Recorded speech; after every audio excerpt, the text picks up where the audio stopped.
For the first time in her life, Maria felt like bursting into tears. Growing up as the only girl in a large and close-knit family, she had always been under the protection of her older brothers and the family guard. Now, on the contrary, she felt a very unpleasant feeling that she had heard about many times but never felt. And that feeling was despair, with a solid helping of disappointment and sorrow. Disappointment in her own weakness, and sorrow for the lives that had been entrusted to her. Maria was an experienced slayer. She had reached Class 4 honestly through her own merits and thought herself a good leader. But right now, that good leader had gotten her raid into a tough situation that threatened to turn into a total catastrophe. And she had planned it all out so precisely. It was supposed to be an easy raid, and at first, it was.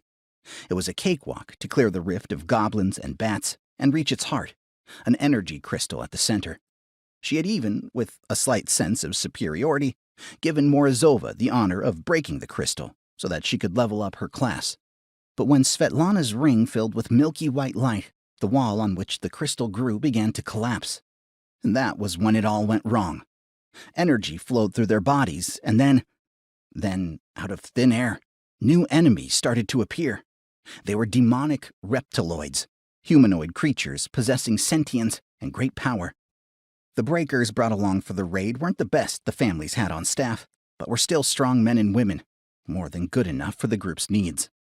The idea had been to close red and possibly orange rifts, but no way yellow ones. All their companions were slayers at Class 4 to 5, which the family heads had sent along with the aim of leveling them up in appropriate rifts. But against the green demons, they just weren't enough.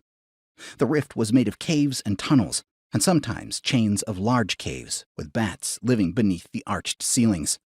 One problem was that large chambers provided practically no cover. The bats didn't really cause any trouble, and there weren't many of them. It seemed the goblins had eaten a lot of them already, but the other inhabitants did cause problems.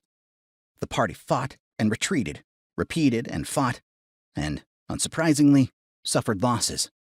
The breakers quite literally laid down their bodies to cover their master's retreat, and even the miracle-working Androsov couldn't heal the wounded fast enough.